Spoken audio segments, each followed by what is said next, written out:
An incomplete transaction at a convenience store may hold the key to solving a 2 decades old murder mystery. Hello, true crimerers. This is the case of Rachel Anthony. Viewer discretion is advised.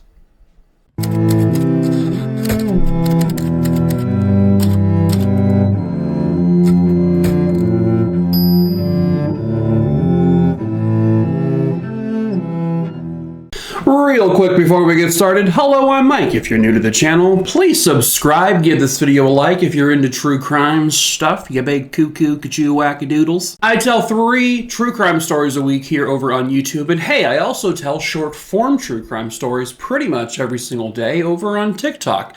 That's where I have like 3-ish million followers, so come join if you like. The link to that is in the description of this video below in the link tree. I think I also usually pop it up here somewhere at some point in the video. You can see the little link, and then at the very end of this video, you'll see another link for it. Also in that link tree below in the description is my Discord server. Feel free to join it, but be over the age of 18 if you're going to do so, or else you'll be kicked out of there. I also sell merch. We ship all over this entire world. It's a big place. Yeah. Okay? We ship all over it, so you're welcome. Anyway, that's linked below. And then lastly, if there's a case you want me to cover, just email me. Just email me at makingatruecrimerertwo. That's also listed below. And just send me the name of the person, where it happened, when it happened. I'll add it to my list. I'm closing in on 5,300 names on that list. I pick my cases I cover at random. It will get covered eventually. I just cannot tell you when. But let's get into today's story. Okay. It was February 27th, 2001. At approximately 1 o'clock in the morning, a Pine River, Minnesota Police Department officer would notice a car idling on the road outside of a liquor store. Now, earlier that night, that same officer who was just doing the rounds noticed that car parked outside the same liquor store, but it wasn't on. Now at 1 o'clock in the morning, it is. He looks in the liquor store, the lights are still on, which is unusual because that liquor store, which is called Ultimate Liquors, it closed at 10 p.m. So now it's 1 a.m., the lights are on, and there's one car parked outside, but that car is on, and it's running, but there's no one inside the car. The officer thought this was highly unusual. So the cop gets out of this car and he approaches the vehicle that's running. Again, he looks in, he doesn't see anyone or anything. He peers in the liquor store, doesn't see anyone, but the front door is locked. So he walks around the building and he sees the back door of Ultimate Liquors. It's opened. It's just wide open. So before putting himself or anyone in the store potentially at risk, before he enters it, he calls for backup. Once another officer arrives, the two of them draw their weapons and they enter the store, carefully. Inside the store, they find nobody. There's not a single soul inside. Everything is still on. They notice that there is also a purse. There is a pair of glasses. There is a woman's coat. And then there's like just kind of an opened package of cigarettes just chilling either on the counter or like on the chair near the front counter. These officers know pretty much who was working that night. Pine River is this really tiny little town. It has less than 1,000 people living in it, at least back then. So everyone knew everyone, and so the officers knew the employees of, most of these stores, and they knew that that car outside belonged to 50-year-old Rachel Anthony. Rachel at the time is 50 years old, and she is the mother to 5 grown adult children, and she's also a grandma. Rachel started having children at a somewhat young age, and all of her kids grew up thinking, she is the best mom in the world. They absolutely love her. She is always giving them, what they wanted, what they needed. She doted upon them. She loved her kids, and she absolutely adored her grandkid. Rachel, however, was not married at this time, and she was not dating anyone. She hadn't dated anyone in a while. She shared a home with one of her daughters and her daughter's husband. Her boss from Ultimate Liquors described her as an incredibly dependable employee. Rachel had been doing the night shift by herself for quite some time at this point, and she was just always considered reliable, and she was like the perfect person for customer service because she had that personality for customer service.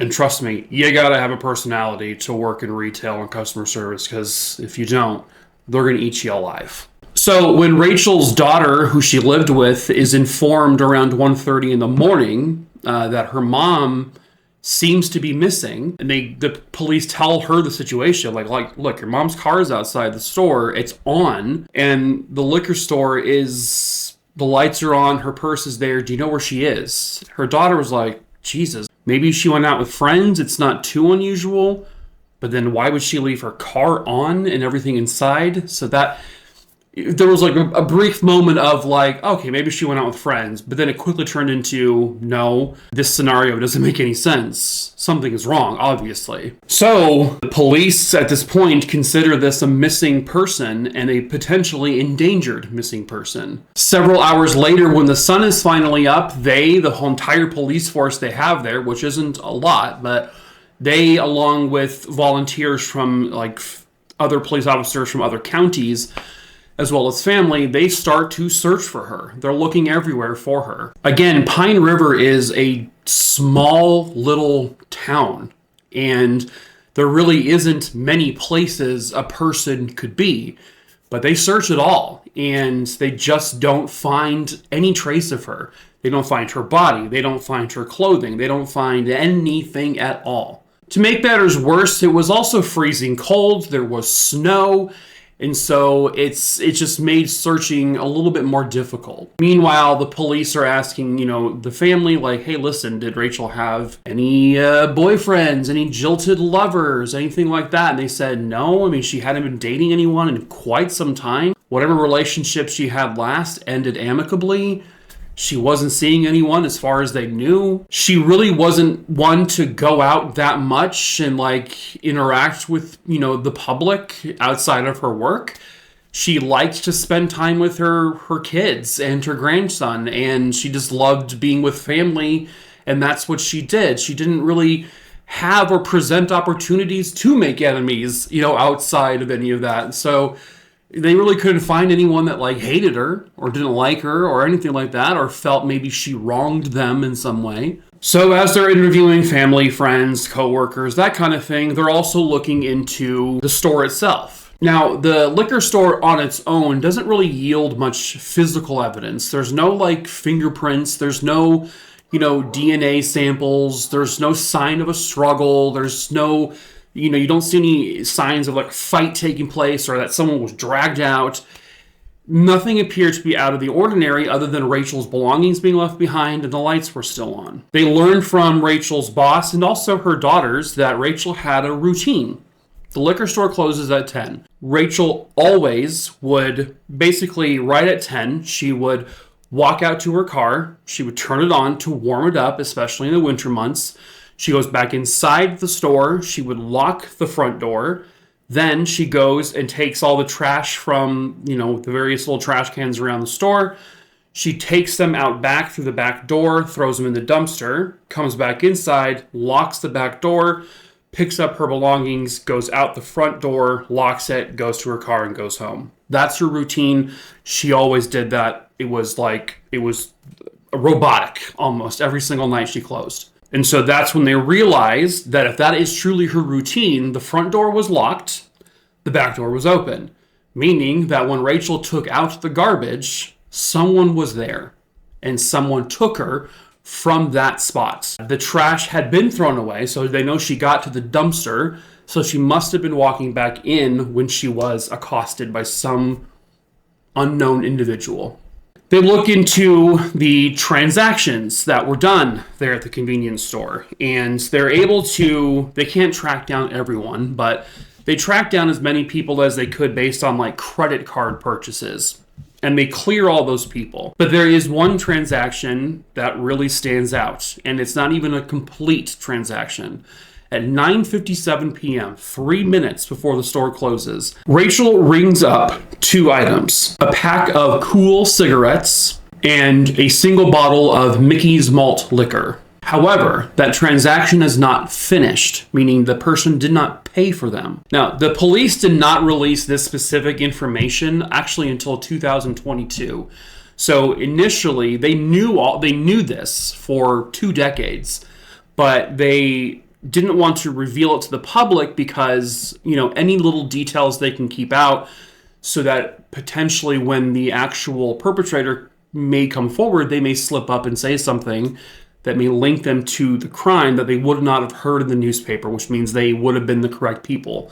So that's why they left it out for so long. As far as cameras in the convenience store, it does not appear they had any working cameras, or if they did not capture whatever may have happened.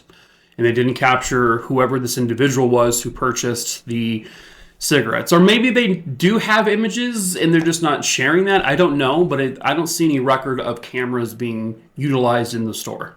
So at any rate, they are searching the entirety of the Pine River area. They're searching all outside that area. They're going from city to city. They're doing grid searches, and they're looking at every possible corner, leaving no stone unturned. Even though the weather is freezing cold, they send divers into the nearby bodies of water, and they are looking everywhere, over every square inch, and they find nothing.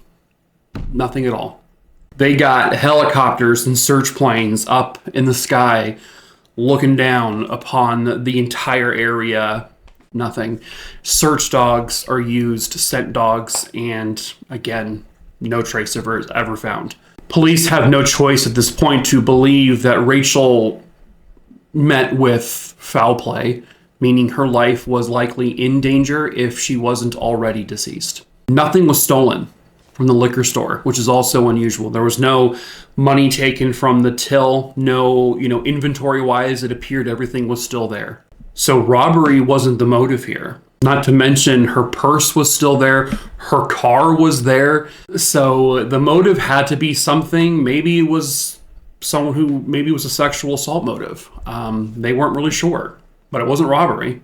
Like I said, she didn't have any boyfriends at the time, but they did interview all of her past boyfriends and they found nothing unusual with them. They interviewed her ex-husband, the father of her kids. They had been divorced for like a decade or more, and there was no animosity between the two of them, and so this really it really spread like wildfire throughout the community of Pine River, because there's a person out there who is now just taking grown adult women and doing God knows what to them. And now you have this fear, obviously, understandably, running through everyone. And so this kind of really prompts the community to really try to hunker down and try to help find her and help solve this so that whoever this is caught. And, you can sort of take a little bit of that fear away. But unbelievably, they get tips and they get little leads here and there, but nothing is really valuable. Nothing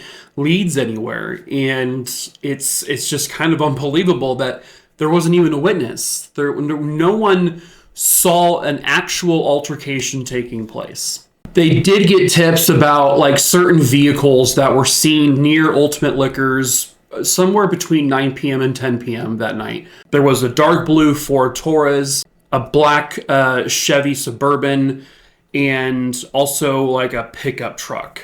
And kind of unbelievably, police were able to find all 3 of those vehicles, what they believe were the correct vehicles.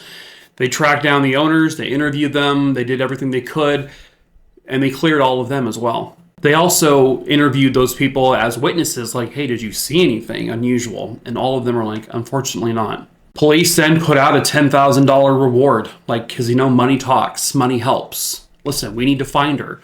She may still be alive out there, and we need you guys to please tell us where she is, and we'll give you this money. Come on. And then, money, like I said, talks, and money definitely influenced people to call. So they got tips, they got more leads. Pretty much the majority of those tips were just hey, I saw such and such person walking near that store around a certain time. Again, I saw more cars. The fact that everybody pretty much knows everyone in this area, they were able to identify most of those people who were seen in the vicinity of the store, in particular the men. Tracked them all down, interviewed them all. Nothing. Nothing at all. They weren't guilty of anything. Maybe this wasn't a random attack. Maybe this was someone who actually did know Rachel and knew her well. Maybe her family and friends didn't know about certain people in her life. It's possible. So they check her computer, they check, her emails and that kind of thing. Because yes, emails were around in 2001. But they didn't see anything out of the ordinary. Like, there weren't any, scandalous conversations being had. It was just normal stuff. So again, zilch. The family made up a whole bunch of missing persons flyers. They passed them around to everyone. And sadly, it just all led to nothing. And then on April 13th, 2001, approximately a month and a half or so after her disappearance, the search would end. There were 4 young individuals who were riding horses, and they had passed by this ravine. I guess this was in Breezy Point. And these riders found a human body about 10 to 15 feet down this embankment right off the side of the road. When police arrive, they, canvass the area. The coroner takes the body, and by the following day, the body is identified as 50-year-old Rachel Anthony. Rachel had been murdered, and her cause of death was asphyxiation, so they determined that she was strangled. Her time of death was actually likely the night she was taken, or maybe possibly a few hours, into the next day. But because it was such a snowy time and she was kind of in a more rural area, this wasn't like a heavily populated area of that town. And because she was down an embankment, if you're driving past or whatever, you just don't see her. For whatever reason, she was there for a month or so and just nobody saw her. Her body had all of her clothing on. Nothing appeared to have been taken off, and they could not determine if she was sexually assaulted or not. It was just too hard to determine that because of how long it had been. She had been sitting there for, a month and a half with snowfall, melting snow, more snow. It just, at that point, because of exposed to the elements and the animals and all of that, there was no evidence found on her body that would help identify who did this to her. And so for the next 20 some odd years, they get nothing. They get no more tips in, they get no more leads, there's no witnesses still, there's no physical evidence, there's nothing. This is one of those cases where, unfortunately, even, modern technology and modern science and forensics, there's nothing they can really do because they've examined the body, they've examined her clothes, they've examined and thoroughly forensically dusted and, looked through that entire convenience store, checking for anything, fingerprints, hair samples, DNA, anything.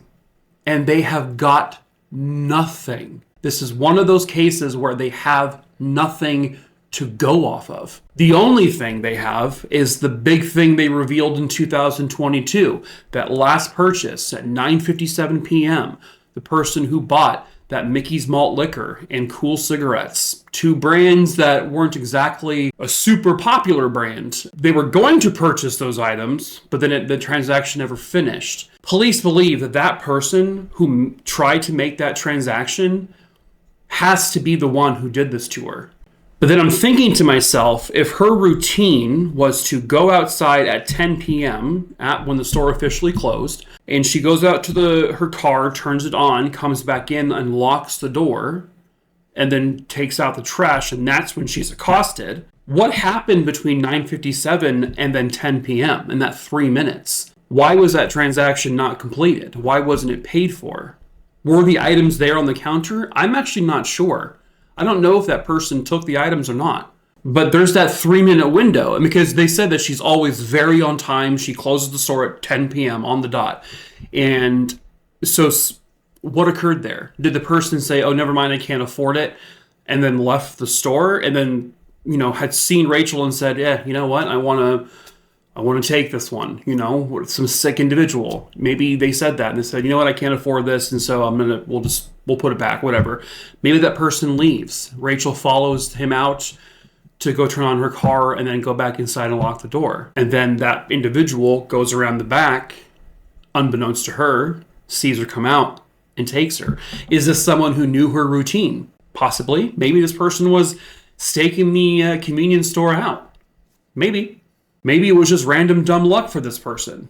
It's unknown. But that makes me wonder, though, what happened in that 3-minute window between the end of that transaction and when she would have closed the door, because the door was locked. Her car was on, meaning that she felt comfortable and safe enough to walk out of that store, turn on her car, go back in and lock the door, which means that that person wasn't in there anymore. He or she had left.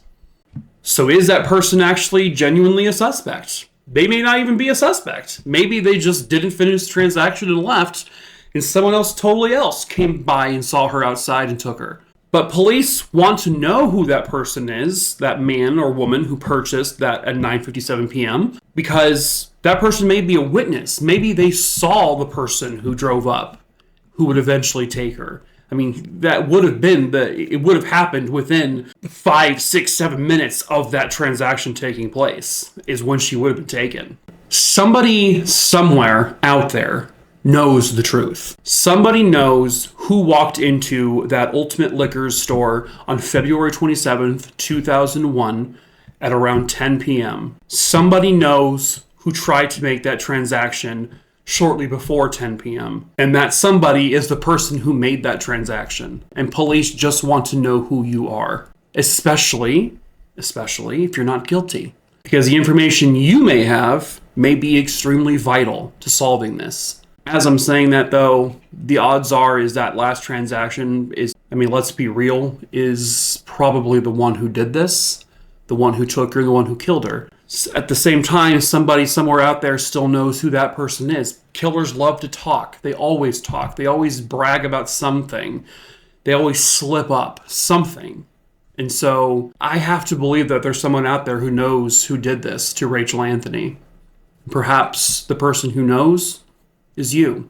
If you have any information about the abduction and murder of 50-year-old Rachel Anthony from the Ultimate Liquor Store in Pine River, Minnesota on February 27th, 2001, please contact the Cass County Sheriff's Department at 218-547-1424. You can also contact the Minnesota BCI at 651-793-7000. As far as I can tell, there is currently a $50,000 reward for any information that leads to the apprehension of Rachel Anthony's murderer. That information needs to be valid, and it needs to actually lead to an arrest. Please do everything you can.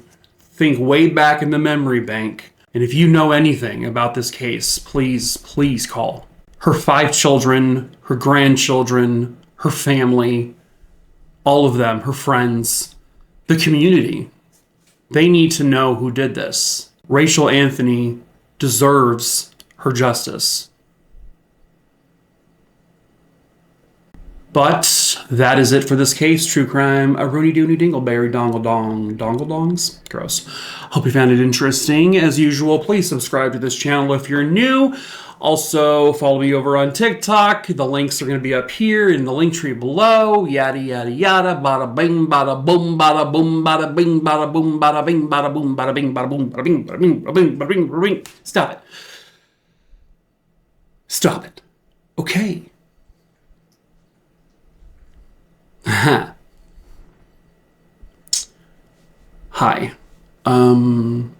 Let's memento this bitch. We're going to start from the end and go all the way back to the beginning. So,